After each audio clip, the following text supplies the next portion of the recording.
Bonsoir à tous, j'espère que vous allez bien. Voici les titres de l'actualité de ce lundi 15 août 2022.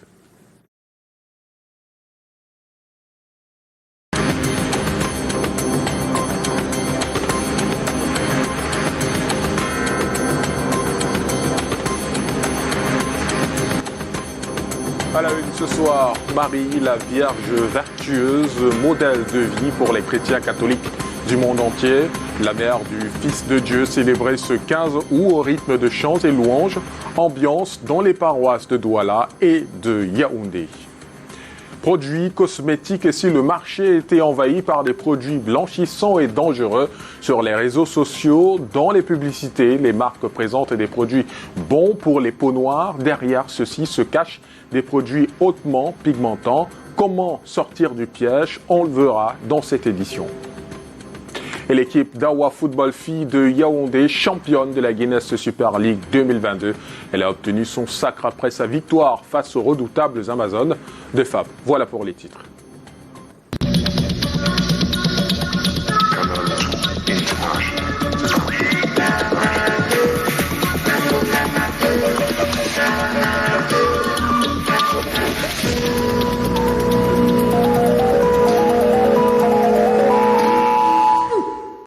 Louange de célébration ce jour dans les paroisses du monde entier. Les chrétiens ont donné de la voix pour l'Assomption de la Vierge Marie. À la paroisse Marie médiatrice d'Etoudi à Yaoundé, les fidèles ont loué les vertus de la mère de Jésus-Christ. On voit cela avec Karel Mezatchachouya, Murel Aminanga et Constant Kamga. La liturgie d'aujourd'hui invite les fidèles chrétiens de l'Église catholique à lever les yeux et intentions vers le ciel, où Marie est montée. C'est également l'occasion d'implorer l'intercession de la Vierge auprès de Jésus-Christ, son Fils, afin qu'il nous pardonne nos péchés et nous inonde de bénédictions. Supplications qui vont avec une vie à l'image de la servante du Créateur. Message du clergé de la paroisse Marie médiatrice d'Etoudi à Yaoundé.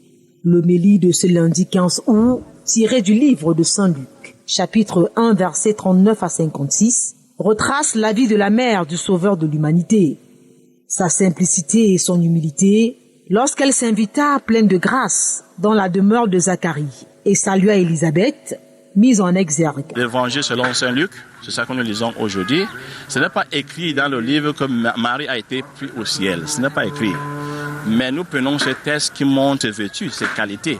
Nous choisissons ce texte pour célébrer l'Assomption, le fait qu'après son existence sur cette terre, la Sainte Vierge Marie a eu ce privilège. C'est l'une des plus belles fêtes de l'Église catholique. L'Assomption mobilise grand monde dans cette maison de Dieu. Des hommes et femmes appelés à éduquer leur progéniture sur les questions religieuses. Pour nous, en tant que parents, en tant que responsables qui encadrons les enfants, nous devons aussi éduquer les enfants à faire de sorte que les enfants suivent la voie de Jésus-Christ, la voie de Marie.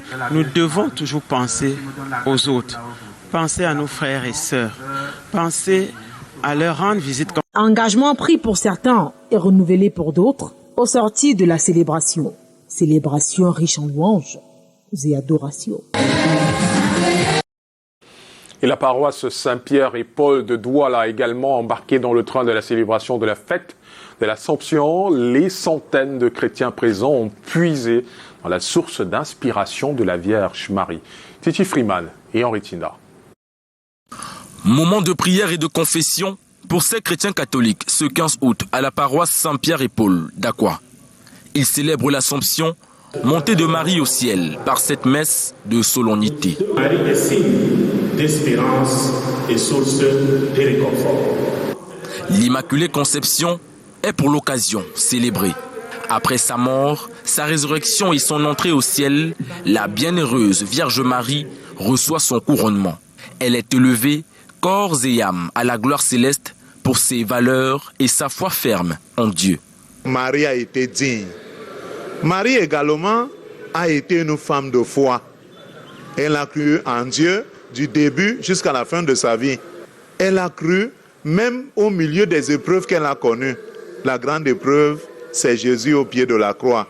Marie n'a pas perdu l'espérance. La première croyante selon l'Église catholique était un modèle de vie, une source d'inspiration pour les chrétiens. Maman Marie, pour moi, c'est un modèle, c'est une mère. Et j'aimerais vraiment être une mère et vivre à l'image de la Vierge Marie. Être vraiment celle-là qui incarne sa valeur, ce qu'elle a pu être pour nous dans l'Église. Personnellement, je la vois comme une mère qui prend soin de nous, en fait, qui peut nous aider dans chacune de nos épreuves, dans chacun de nos combats.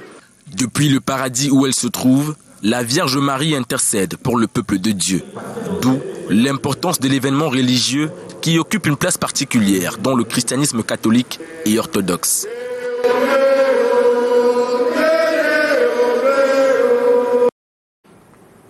Et de retour à leur domicile respectif après la messe, les familles offrent pour la plupart des cas un repas, la réception est même un inconditionnel lorsque les enfants ont reçu leur sacrement. C'est le cas chez les Emoa où 14 enfants de la famille ont reçu leur sacrement aujourd'hui et chez les Tianga où le petit Johan Bernard a reçu le sacrement d'Eucharistie. Ambiance de fête avec Janice Kamga et Michel Foucault. Dans la famille Emoa, ici au quartier Etoudi Abattoir, on a au moins 14 raisons de faire la fête ce 15 août. Avec 7 baptisés et 7 communiés, il faut célébrer des réjouissances XXL afin de magnifier ce jour de joie. Nous prenons la peine de magnifier cette occasion à ce qu'on puisse donner à boire et à manger à ses voisins, partager la joie que nous avons d'avoir accompli notre devoir de parents. Même si le show n'est pas encore à son paroxysme, les prémices s'annoncent grandioses. Les premiers invités patientent en musique et en levant le coude à la santé des enfants de Dieu. Pendant qu'on peaufine la mise en place, l'atelier make-up s'active pour la touche glamour. Le résultat promet. C'est bien, festive, joyeuse. Et puisque le bonheur se trouve aussi dans l'assiette, la maîtresse de maison a mis les petits plats dans les grands. Pour nos invités, nous avons prévu plusieurs et divers menus. Nous avons comme légumes l'ozome sauté. Nous avons également du ndolé, du poulet, le porc fumé et le ndomba de porc. Au domicile des Tianga au quartier Ngousso, on a déjà mis les pieds dans le plat. Le buffet est servi et Yann Bernard, la star du jour, se prépare au show qu'il va donner à un public qui n'a pas lésiné sur les moyens pour célébrer sa première communion. Mes cousines et moi, on va interpréter une danse traditionnelle. On a collecté, on a fait ce qu'on appelle l'effort familial. Au final, que l'on ait reçu son sacrement en solo ou en groupe, ce qui compte, c'est resserrer les liens et que la fête soit belle.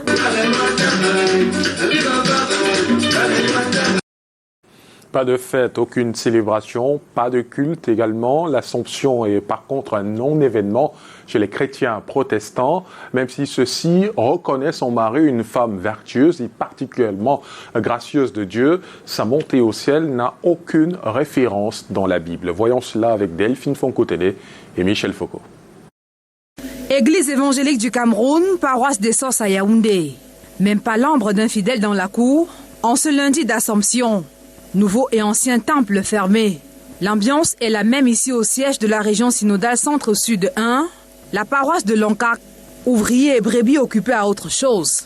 La montée de Marie au ciel, un non-événement pour les protestants. Nous n'avons pas trouvé dans la Bible que Marie est montée au ciel. C'est la raison pour laquelle nous ne célébrons pas la fête de l'Assomption. Il n'y a pas de trace biblique, il n'y a pas de verset biblique, de texte biblique qui atteste que Marie est montée au ciel. Ça fait exactement 72 ans que le dogme de l'Assomption a été adopté par l'Église catholique. Les chrétiens catholiques qui sont morts avant le 1er novembre 1950 n'en savent absolument rien.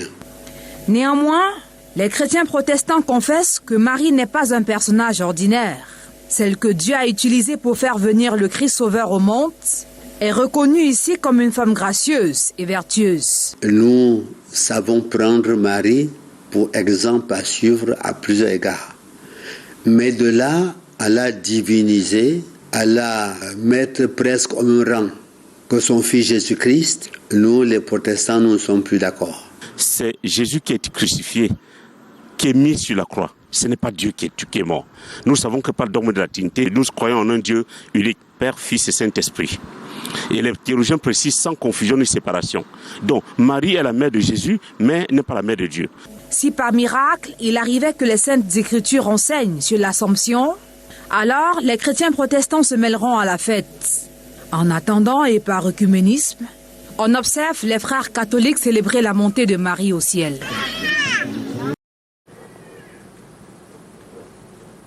Autre chose à présent, le département du Lébialem dans le sud-ouest voit son économie en baisse depuis le début de la crise sécuritaire. Malgré le contexte, les populations réfléchissent sur les axes stratégiques pour redresser la tendance. Inès Daniel Ondouambala.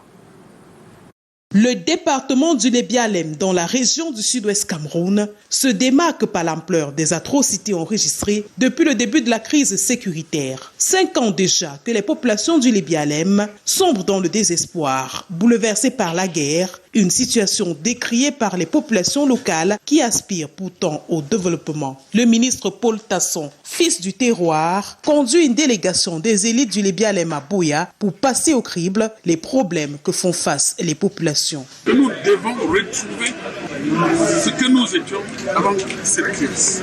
De deux, nous avons une fixation sur les chefs-lieux de notre département qui est, depuis un temps, une véritable ville morte. Le chef-lieu de notre département ne saurait être la seule ville morte sur 58 au Cameroun. C'est inacceptable parce que notre dignité, la dignité des peuples du Lébialem va avec nous. Le ministre Paul Tasson, élite du Lébialem et ses frères et sœurs accordent leur violon pour le retour de la paix et le bitumage de la route Tchang-Lébialem.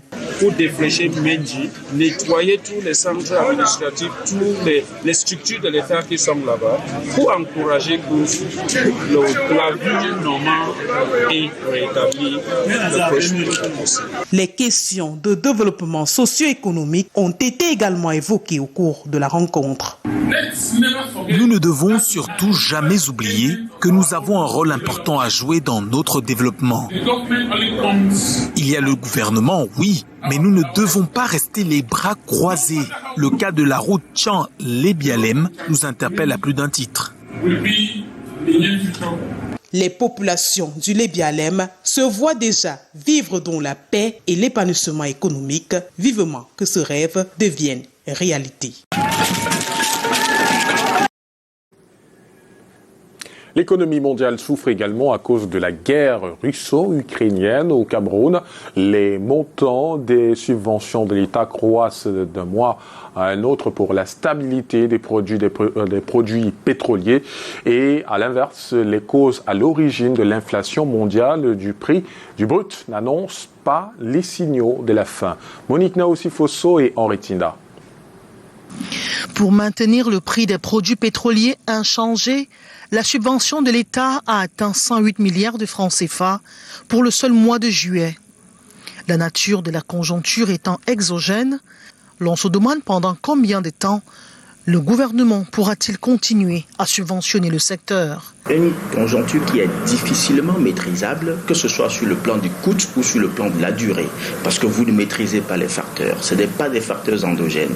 Et donc, ça fait en sorte que même les 650 milliards qui avaient été prévus dans la loi corrective, n'est-ce pas, de finances, ne seront plus suffisants. Et donc, par conséquent, vous voyez que l'injonction du FMI tient sa route. Au-delà des mesures qui jusqu'ici s'apesantissent sur des exonérations et incitations fiscales, sans compter des subventions ça et là, la piste des mesures structurelles reste à explorer aussi. On a la chance que déjà on avait entamé une solution depuis 2013 avec, n'est-ce pas, l'ancien directeur de la Sonara qui avait lancé les travaux d'extension de la Sonara et qui, me semble, avait même lancé un appel à manifestation d'intérêt pour le financement d'un cracker de dernière technologie qui allait nous permettre à terme de financer de raffiner notre pétrole sur place.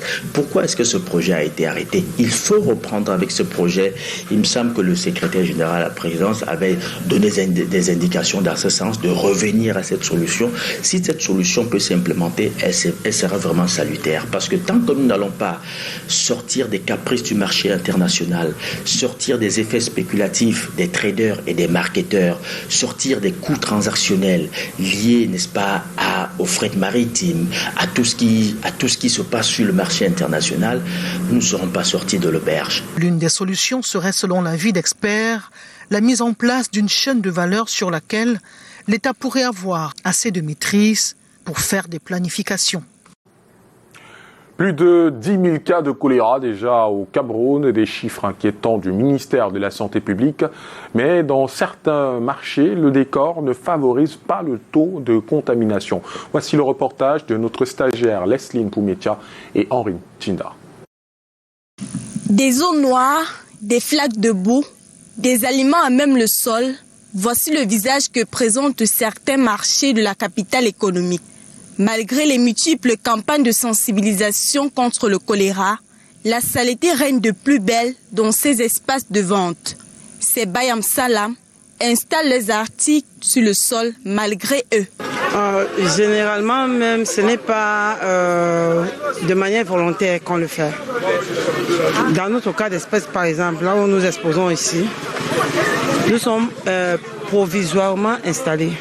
On sait pourquoi d'aucuns exposent leurs marchandises à même le sol en attendant de voir partir, en attendant un éventuel recasement. Ce qui nous pousse alors à déposer les marchandises au sol, c'est parce que les comptoirs sont déjà occupés. Nous savons que la terre du village, il peut dire quoi? Il peut dire c'est protégé, ça sort de la terre. Et quand ça arrive ici, quand on dépose sur les bâches là, il y a quand même la sécurité parce que quand tu achètes, tu arrives à la maison, tu les laves. Donc le problème maintenant, ce serait le consommateur final à la maison. C'est lui qui doit faire le travail. Le soin revient peut-être au consommateur. Toutefois, l'état dans lequel se trouvent ces aliments ne semble pas décourager ces ménagères. Nous sommes les Noirs, nous sommes habitués à payer nos choses au sol, on n'a pas de problème. C'est que tu payes, tu arrives, tu laves bien avant de consommer. Les mesures préventives qui vont contribuer à réduire le taux de contamination de choléra au Cameroun. Selon les chiffres publiés ce mois d'août par le ministère de la Santé, cette épidémie a fait 200 morts au Cameroun depuis octobre 2021. À date, 5 régions sont touchées par la maladie. Et la consommation des fruits sales expose également au choléra, à l'instar de la cerise. Pour ceux qui en raffolent, c'est le moment de se faire plaisir car c'est la saison. Elle abonde les étals du marché Nkoleton à Yaoundé. Au-delà de son goût particulièrement délicieux, la cerise a de nombreuses vertus. On voit cela avec Karel Mezatchachuya, Kevin Mogo et Samuel Bakissé. Le Prunus avium ou Prunus serranus de son nom scientifique, c'est un fruit comestible du cerisier. Sa forme sphérique charnue à noyau et sa couleur rouge clair ou noir foncé attire plus d'un. Oui, ça j'appelle ça raisin. C'est le raisin. Et l'autre là, c'est la cerise. Et il y a des qualités, cerise et tomme. C'est la saison des cerises. Elles abondent les étals au marché Nkoleton à Yaoundé depuis le mois de mai. C'est visiblement avec plaisir que les consommateurs les sucent, sans se douter qu'en plus du goût, les apports nutritionnels sont multiples. En fait, moi, je peux l'utiliser comme une crème en pâtisserie, soit en glace. J'aime particulièrement les cerises parce que ça a un goût acide et c'est ce goût acide que moi, je recherche beaucoup plus. Les cerises sont des fruits qui sont riches en vitamine C principalement et aussi en vitamine B1 et de potassium. Pour des gens qui ont du diabète, cela permet de réguler le taux d'insuline. Aussi, ça permet de réguler le taux de cholestérol dans le corps. Seulement, la production cette année n'est pas aussi dense que par le passé. Ça se ressent sur le prix d'achat. On achète un bombi, au marché de bombi. Il y a les cuvettes de 25 000, 20 000. Le matin, j'ai pas acheté le panier de cerises à 6 000, 6 500, 5 000. La saison des cerises s'achève en fin août selon des commerçants. Pour l'heure, beaucoup se ruent vers elle. Mais attention à ne laisser tomber aucune goutte sur son vêtement au risque d'y laisser une tâche qui ne disparaîtra pas de sitôt. À l'actualité également, alors que le débat sur le blanchiment de la peau enfle au sein de l'opinion publique, nous questionnons la présence sur le marché d'un trop-plein de produits éclaircissants, même lorsque les marques prétendent offrir des spécificités pour les peaux noires. Ces produits s'attaquent à la pigmentation des peaux noires. Les peaux noires sont-elles prisonnières des produits blanchissants? Aimée Catherine Moukouri et Thierry Nana. Obtenir une belle peau en un clic, sur la toile se tisse les commerces fructueux de cosmétologues d'une génération pas seulement 2.0, mais zéro tache. Un slogan vendu aux femmes en quête d'un teint lumineux, du savon noir éclaircissant, du collagène. Certains proposent des gammes dites adaptées au teint clair, teint métis et teint ébène. Cependant, l'ébène semble être un bois fragile face au pouvoir de l'hydroquinone. Sur les réseaux sociaux, elle est connue comme la poupée noire. Manuela Ndong est un célèbre modèle photo, très sollicité par les artistes photographes. Sa mélanine parfaite, qui fait craquer les objectifs, a bien failli être brisée par des produits soi-disant pour peau ébène. La plupart des produits hydratants ou bien nourrissants décapent beaucoup plus la peau. Chaque fois que j'utilise des produits qui sont censés nettoyer mes boutons ou les taches noires, ça me claircit toujours la peau à un certain niveau, pas totalement, mais je sens quand même qu'il y a une différence entre avant que je n'utilise le produit et après que j'ai utilisé le produit. Un témoignage qu'a déjà entendu Catherine, esthéticienne, des peaux noires piégées par les produits dépigmentants, vendus sur les réseaux sociaux sans contrôle. Pour celle-ci, il faut se faire accompagner. Je vais dire aux dames de se faire accompagner par des professionnels. C'est très important parce que si je commence à parler d'actifs, c'est tout un cours qu'elles ne pourront pas vraiment assimiler. Il faut se faire accompagner par des professionnels qui savent que ça, c'est un actif que, par exemple, une personne qui veut garder sa peau, son teint noir, ne doit pas utiliser. C'est que la plupart des commerçants mélangent frauduleusement des produits pour répondre à la forte demande d'éclaircissants. Aujourd'hui, elles sont nombreuses qui n'aiment pas, je vais dire comme ça, la peau noire. Et donc, ceux qui fabriquent ces produits sont juste en train de répondre à une demande. Dans cette pharmacie de la ville de Douala, se vendent uniquement des produits homologués et adaptés à tout type de peau, dont les peaux foncées. La propriétaire met en point d'honneur à sensibiliser et orienter la clientèle sur ses besoins. On vérifie la bonne qualité des produits en faisant appel à des laboratoires qui sont agréés et qui respectent la législation cosmétique. On a beaucoup de jeunes femmes qui viennent, alors qui ont eu des dégâts. Il y a des femmes qui ont déjà eu des dégâts, elles ont eu à utiliser des produits éclaircissants qui ont abîmé leur peau, donc elles viennent pour une réparation. Il y a aussi des jeunes femmes qui viennent pour des produits blanchissants pour la peau. Donc là, dans ces cas de figure, on essaye de les sensibiliser. Et il y a des femmes aussi qui ont des vrais problèmes d'hyperpigmentation, parce que l'hyperpigmentation est quand même une pathologie. Le dictat des laits éclaircissants assombrit le monde de la beauté et de la cosmétique. Le marché se présente comme un vaste tableau où la couleur noire est bannie. Et notre reporter ajoute que certaines femmes aux peaux foncées fuient justement les produits cosmétiques commercialisés pour des huiles essentielles naturelles comme l'huile d'avocat, du manyanga pour éviter tout mélange. Un mélange d'émotions ce samedi à Douala lors du spectacle de l'artiste Moni Bilé. L'auteur du titre à succès Aussi Tapa Lambolam a célébré ses 40 ans de carrière et son 60e anniversaire. Les temps forts de cette soirée avec Junior Ossin et Serge Tachiepo.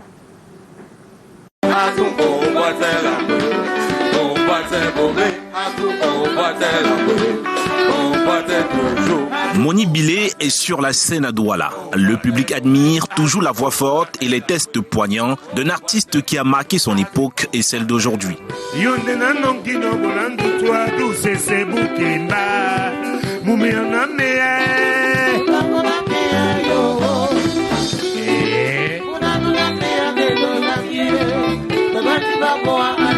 Alignement des titres phares à l'occasion de son 65e anniversaire. L'espace Biblos de Douala s'enveloppe d'une décibel à vous couper le souffle.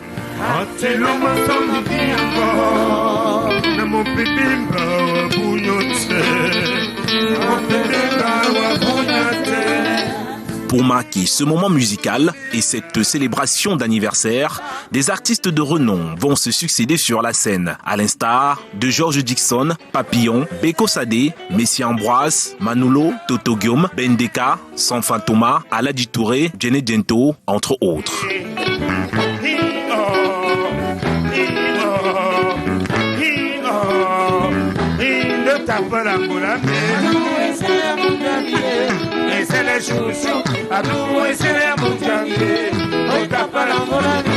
La coupe du gâteau est venue clôturer cette belle soirée de musique et d'amitié pour la célébration des 40 ans de carrière de Moni Bilé.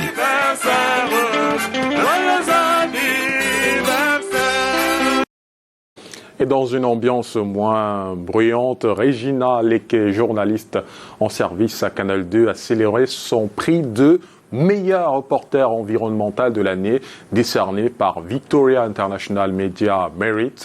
C'est la 3e fois consécutive qu'elle reçoit cette distinction. Les précisions avec Monique Naossi-Fosso et Henri Tina. Là où la nature émet des cris de détresse, la journaliste Regina Leke Tandak y trouve un sujet de reportage ou l'objet d'un film documentaire. L'environnement subit une dégradation sans précédent du fait de l'homme. Mais la boue et les moustiques et autres intempéries ne la stoppent point dans la quête de l'information. Notre environnement subit des pressions énormes.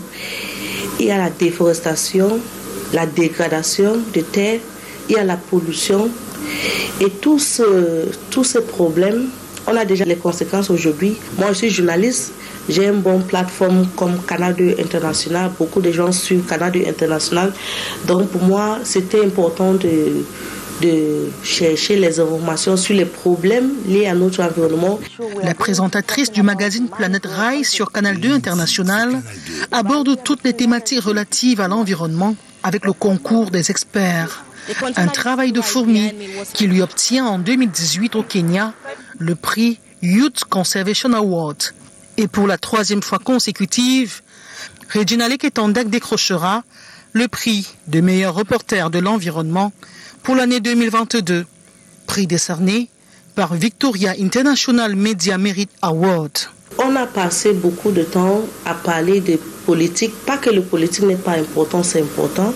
Économie, santé peut-être. Mais l'environnement pendant longtemps était un sujet un peu négligé. Comme les précédentes fois dans cette salle de rédaction, ses collègues l'ont célébré et encouragé en cette matinée de la fête de l'Assomption. Et du football à présent, le championnat de foot féminin a rendu son verdict hier à l'annexe numéro 1 du stade omnisport Amadou Ahidjo de Yaoundé. Awa, football fille de Yaoundé, a été couronné après sa victoire 3-2 sur Amazon Fab. Daniel Anissé-Boudjé et Michel Foucault. Awa Football Filles soulève pour la 3e fois le trophée de la Guinée Super League après 2018 et 2021. Le club de Yaoundé a dominé 3-2 les filles d'Amazon FAP ce 14 août au stade annexe numéro 1 de Fandena en finale de la saison 2022 du championnat national féminin. Nous sommes vraiment fiers de nous et nous disons merci au Seigneur. C'est un travail dur. On a bataillé dur pour être champion cette année. Elles reçoivent leur trophée et médaille d'un membre du président de la Fédération camerounaise de football. Le trophée est synonyme de qualification pour la Champions League africaine. La préparation pour ce grand rendez-vous est d'ores et déjà entamée. Déjà nous, on se prépare. Comme on a été champion depuis, on se prépare déjà pour la Champions League et on promet à notre public de faire beaucoup mieux. Pour la clôture de la saison 2022 de la Guinée Super League, le public a répondu présent. Une centaine de pensionnaires de l'Académie nationale de football a rencontré hier dimanche à Yaoundé le président de la Fédération camerounaise de football. Avec Samuel Eto'o, ils ont échangé sur le développement personnel et la confiance en soi. Le projet vise l'encadrement des jeunes footballeurs pour un meilleur épanouissement sur le terrain. Daniel Anissé-Boudjé et Michel Foucault. Beaucoup de chaleur entre Samuel Eto'o et les jeunes de l'Académie nationale de football à Yaoundé. Sans protocole, il savoure ces moments exceptionnels en compagnie du Grand Neuf. Le président de la FECAFOOT conseille et échange avec ces jeunes pensionnaires dont le rêve est de devenir comme Samuel, des footballeurs excellents et respectés. Bonjour monsieur Samuel Eto'o. Bonjour fiston. J'ai une question à vous poser. Quel a été votre meilleur moment avec les Young Indomptables? La rencontre s'inscrit dans le projet de développement et de modernisation du football, nourri par la fédération. Le projet que je suis en train de mettre sur pied consiste justement d'encadrer toute cette jeunesse-là pour qu'elle puisse s'épanouir dans les meilleures conditions et que notre football retrouve enfin la place qui est la sienne. Une occasion pour le président de la FECAFOOT de réaffirmer sa détermination à réaliser avec les Lions Indomptables le rêve de remporter la Coupe du Monde 2022 au Qatar. Et avec les joueurs que nous avons, avec le staff que nous avons, je pense que relever le défi de gagner 7 matchs n'est pas la mer à boire. La mer à boire, c'est quand vous vous réveillez un matin et que vous n'avez rien dans vos poches et vous vous demandez comment vous allez manger aujourd'hui. Après la théorie, place à l'échauffement. Sur la pelouse du complexe sportif de la garde présidentielle, une séance d'entraînement encadrée par le coach des circonstances, Samuel Eto'o. Intéressons-nous à présent au jeu de la solidarité islamique. La sélection nationale de volleyball dames perd en demi-finale face au pays hôte, la Turquie. Les filles de Jean-René Akono offrent tout de même une médaille de bronze au Cameroun. David Sandio. La sélection nationale de volleyball dames perd les armes à la main lors de la demi-finale des 6e Jeux islamiques Konya 2022. Une rencontre très disputée face au pays hôte qui avait les faveurs des pronostics et le public acquis à sa cause. 3-7-0, le score de la partie. Les filles de Jean-René Akono réussissent tout de même à tenir durant les 3 sets. Une sélection qui connaît la restructuration après le départ de quelques cadres. L'encadrement technique mise désormais sur la jeunesse. Une jeunesse à la faveur de cette compétition gagne de plus en plus en expérience. Notre sélection nationale ne rentre pas à la maison les mains vides, puisque les filles finissent sur le podium avec la médaille de bronze, portant ainsi le tableau de chasse de la Cameroun Team à 7 médailles, soit 5 médailles de bronze et 2 en or.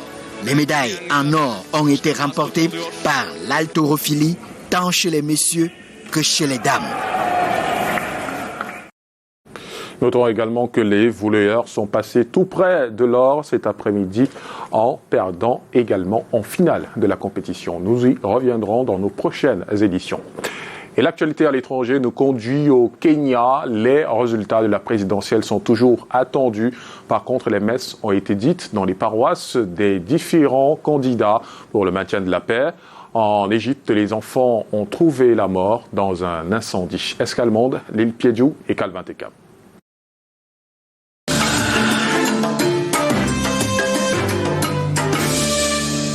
Le décompte des voix est en cours au Kenya. Le vice-président William Ruto est en tête ce lundi avec un peu plus de 51% des voix contre 48% pour Raila Odinga, selon les résultats officiels de plus de 80% des circonscriptions d'après un décompte publié par le journal Daily Nation. Les deux hommes ont lancé dimanche un appel au calme. Des fidèles de Kisumu, le fief du candidat présidentiel kenyan Raila Odinga, ont prié pour une issue pacifique à l'élection. Nous prions pour que Dieu nous donne cette paix que nous désirons en tant que Kenyans, car nous avons fait nos élections, tout le monde a très bien voté, il n'y a pas eu de problème. Mais maintenant, on voit les gens devenir anxieux à cause du retard du dépouillement. De plus, comme les politiciens semblent faire des remarques, les gens ont l'impression qu'ils ne sont pas très bons, comme s'ils voulaient créer les conditions propices au conflit. Laissez-les attendre et recevoir le rapport, qu'il soit bon ou mauvais, mais respectons la décision de la commission électorale pour que le peuple du Kenya reste uni.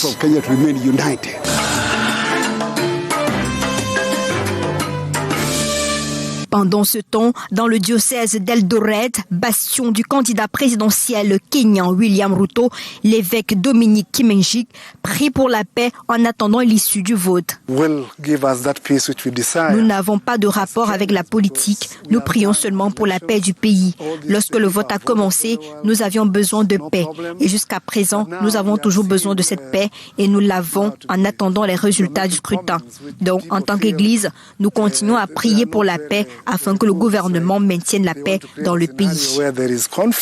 Le scrutin s'est déroulé le 9 août dernier.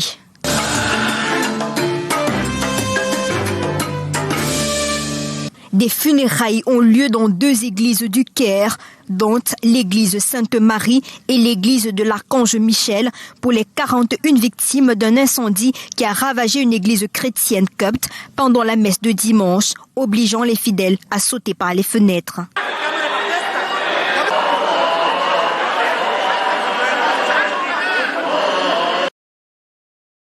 Et c'est la fin de ce journal. Merci de nous avoir suivis.